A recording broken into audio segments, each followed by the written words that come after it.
Estamos en comunicación con el señor Guillermo Laborda, que es periodista económico, máster en Economía por la Universidad del Centro de Estudios Macroeconómicos de la Argentina, UCEMA, licenciado en Administración de Empresas por la Universidad, director periodístico de Bank Magazine, ex secretario de redacción de Ámbito Financiero. ¿Qué tal, Guillermo? Agustina Henrich te saluda, ¿cómo estás? Muy bien. Gracias por atendernos. Guillermo, el gobierno sacó una reglamentación de moratorias para pymes, monotributistas. Es obvio que lo correcto es hacer un poco las cosas bien, ¿no? Pagar a término y demás.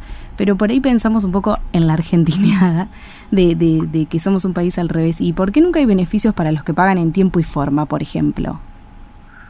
Sí, es el eterno lanzamiento de moratorias en Argentina y planes de facilidades y sí, ayudas a los que bueno, no pudieron en este caso pagar. Lo que pasa que en este caso, digamos, la verdad que venís desde marzo del 2018 en una caída constante de la economía y bueno, quisieron anunciar este mecanismo de ayuda a monotributistas y pymes. Sí, coincido con vos, ¿no? Es el eterno también castigo indirecto al que hace las cosas bien y el incentivo a hacer las cosas a no pagar en tiempo. Total, apostás a que en algún momento va a haber otra moratoria u otros planes beneficiosos para los contribuyentes, ¿no? Sí, más o menos se repite siempre la historia en Argentina. Yo recuerdo que creo que fue en el 98, 99, creo que estaba Carlos Silvani en la FIP, que querían lanzar un proyecto de ley para prohibir las moratorias o planes así con estos beneficios por ley, digamos, ¿no? Y la verdad que tampoco hasta por ley tienen digamos, la credibilidad necesaria, ¿no? Pero bueno, es el eterno círculo argentino, ¿no? Que vivimos, ¿no? De repetir todas las historias pasadas, ¿no? Claro, era un poco eso, ¿no? A lo que me refería, de decir, bueno, incentivemos un poquitito al que hace las cosas bien también. Sí, totalmente. Sí.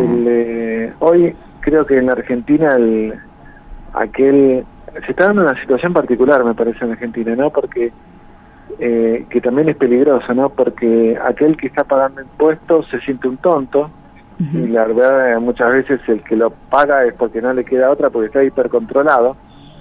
Y en la vereda enfrente ves a alguien que no paga los impuestos, que te compite, que te quita mercado y especula o gana territorio en función a la evasión o a la evasión impositiva, digamos, ¿no? Se da mucho en comercios eso, ¿no?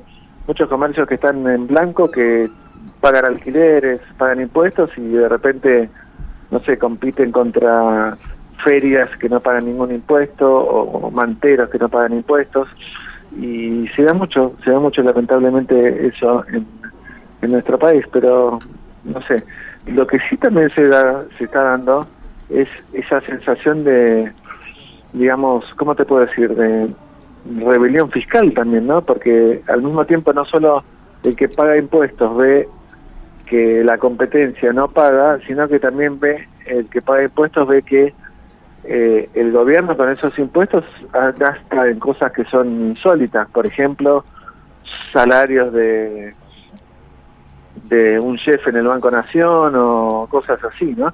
Entonces eso genera también un desincentivo importante a la hora de que el contribuyente cumpla con sus obligaciones, ¿no? Uh-huh.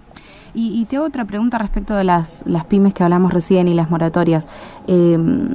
Redujeron al 40% las tasas para créditos, las moratorias estas que mencionábamos, anunciaron un nuevo crédito PYME, pero parece un poco que desde los últimos años la demanda de financiamiento desde un sector de las pymes, un sector pequeño, es prudente y tiene más que ver con cubrir necesidades financieras de corto plazo, generar nuevos negocios o inversiones. No es tanto por ahí la prioridad en estos últimos años, parece ser, ¿no?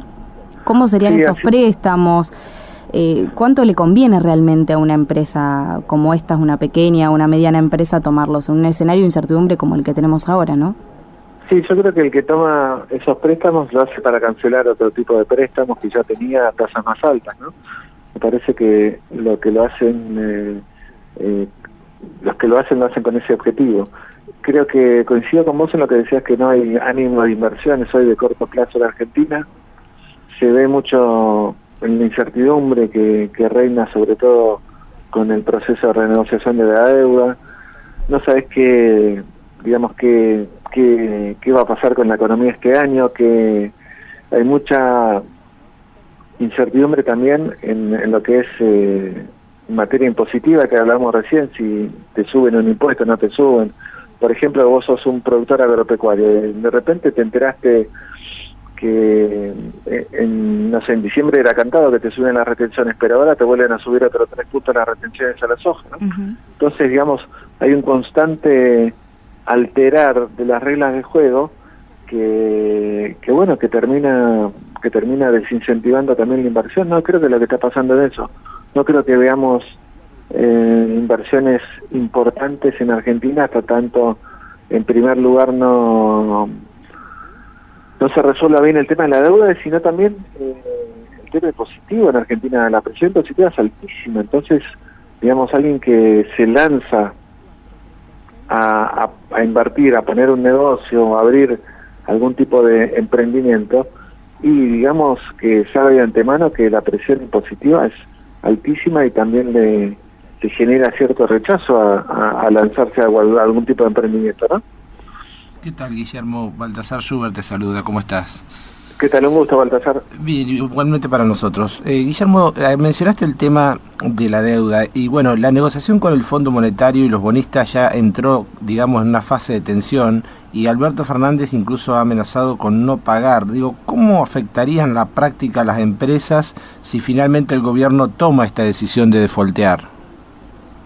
Mira, uno a veces tiene la esperanza de que el discurso, digamos, combativo de las autoridades sea más, digamos, como una estrategia o para el consumo interno que a la hora de negociar con los bonistas argentinos, ¿no?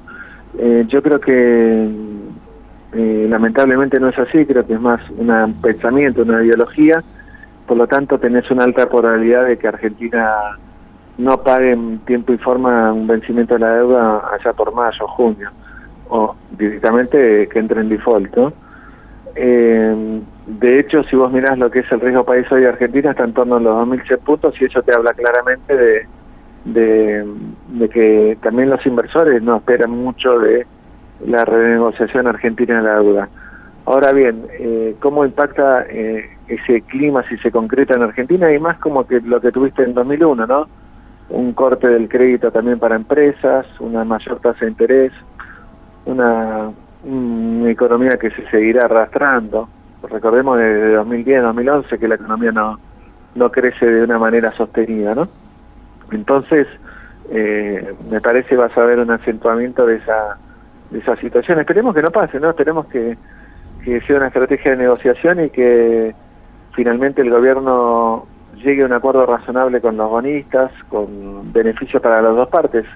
Hay espacio para que haya acuerdo y beneficio entre las dos partes, pero también depende de una decisión política y que políticamente, léase Cristina Kirchner, no bombardee un eventual acuerdo con los acreedores. Pero bueno, yo creo que estamos entrando, como decías vos, en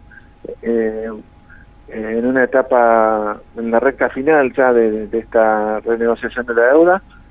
Creo que Martín Guzmán ya está por anunciar los bancos que van a asesorar al país, es decir que, digamos, calculo que para 2 o 3 semanas tenés que tener la oferta bien lanzada. Y hablando de estrategias, oculto, secreto, sin contarlo, como quieran decirlo, pero ¿hay un plan económico a largo plazo? ¿No hay? ¿Cuál es tu percepción? Para mí no hay nada. Lo que tenés es un plan de subsistencia, si querés, semanal.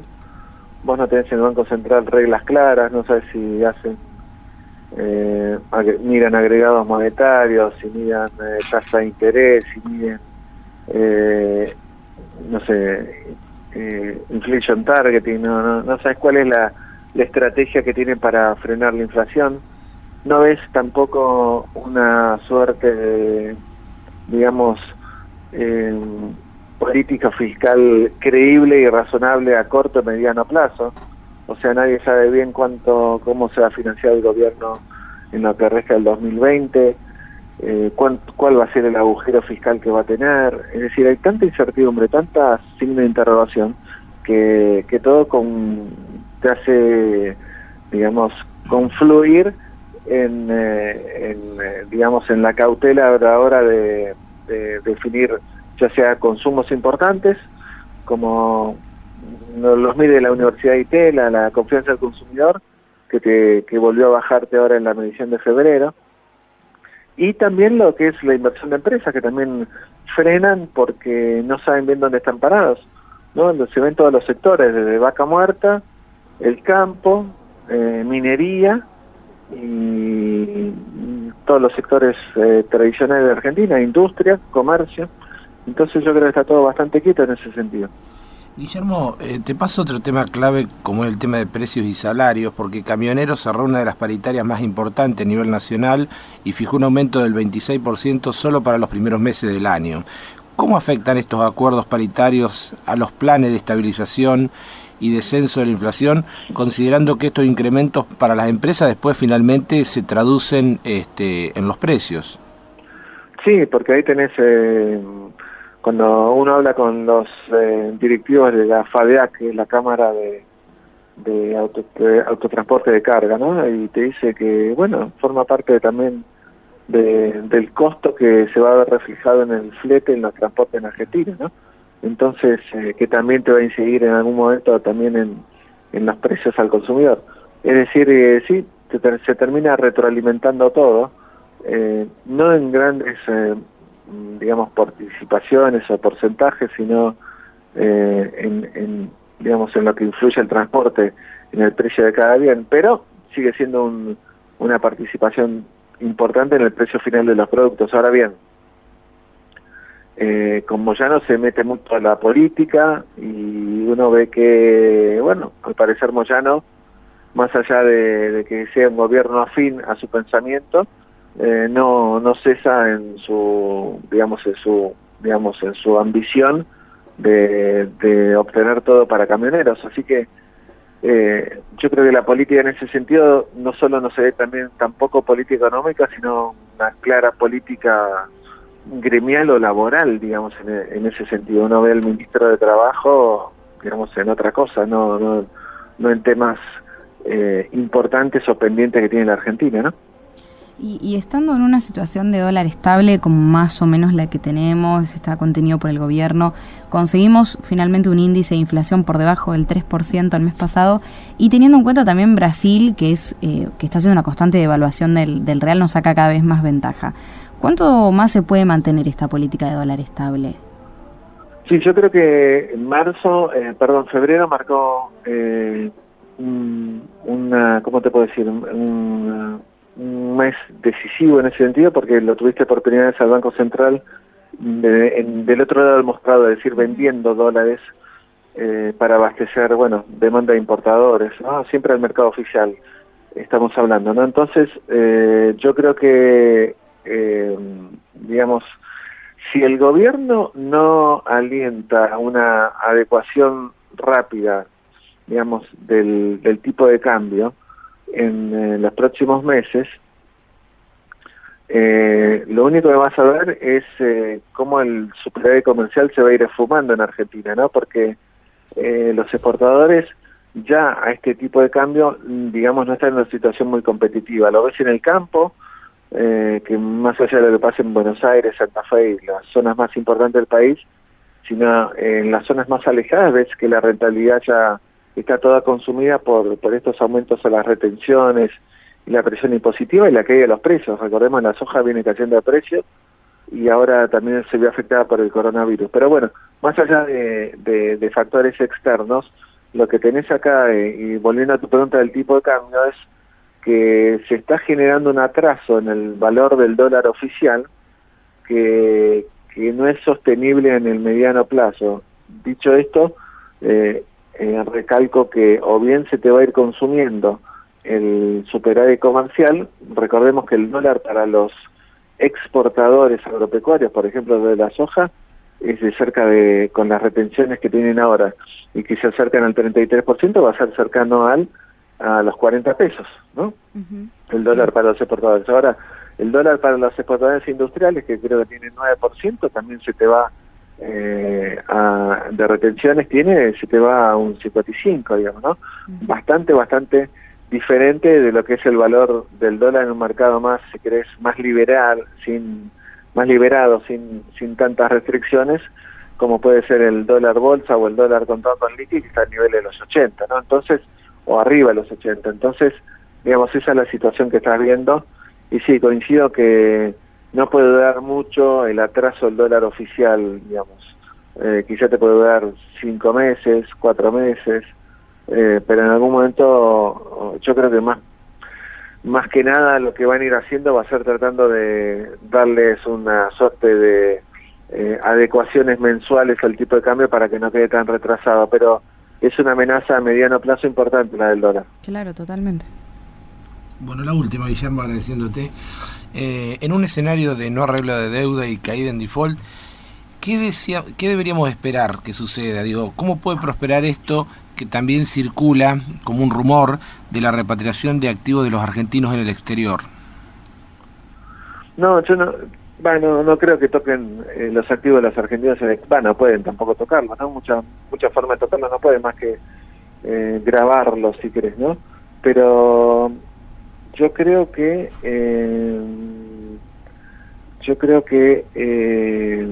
digamos, está haciendo una situación en la cual una eventual default de la Argentina en el corto plazo puede generar muchísimo ruido, más de el ruido que el gobierno se imagina. Te diría que, a mi juicio, por cómo está planteada la renegociación de la deuda, fíjate que vos, que para que sea aceptada por el 100% de los tenedores de bonos argentinos, digamos, normalmente tiene que votarte a favor en los cambios de estas reglas de juego de los bonos el 75% del monto total en cuestión, ¿no? O sea, vos tenés que lograr la adhesión en una oferta del 75% de los que detenten el 75% de la emisión del bono, ¿no? Entonces, te puede pasar como le pasó a Kicillof, ¿no? En la provincia de Buenos Aires, que quiso reperfilar o postergar los pagos de un vencimiento allá por enero, y un fondo le dijo que no, y tenía una participación importante en ese bono que se quería reperfilar, y salieron, digamos, ¿no? Y ahí está la decisión del gobernador de defaultear o no defaultear. Obviamente, en esta primera etapa triunfó la postura de no defaultear. Veremos qué pasa en las siguientes etapas, y por eso la importancia de que se llegue rápidamente a un acuerdo con los acreedores, que no se demore más. Uno lo que ve en Martín Guzmán, el ministro de Economía, es mucha lentitud a la hora de tomar este tipo de decisiones, cuando realmente cada mes que pasa es otro mes de recesión, otro mes digamos, complicado para las empresas y para los trabajadores. O sea que me parece que tienen que ir más por ese lado, ¿no? Acelerar todo el proceso de reestructuración de la deuda en conversaciones amigables con los tenedores de los bonos, no combativa. Vos tenés que cerrar un acuerdo, y hay margen para que haya un acuerdo y que le convengan a los partes. Así que bueno, esperemos que apunten para ese lado, ¿no? Gracias, Guillermo. Hasta la próxima. Bueno, un gusto estar con ustedes. Hasta la próxima. Igualmente, hasta luego. Hablamos con el señor Guillermo Laborda, periodista económico. Y bueno, ya se nos viene la segunda entrevista de Fuera de Serie.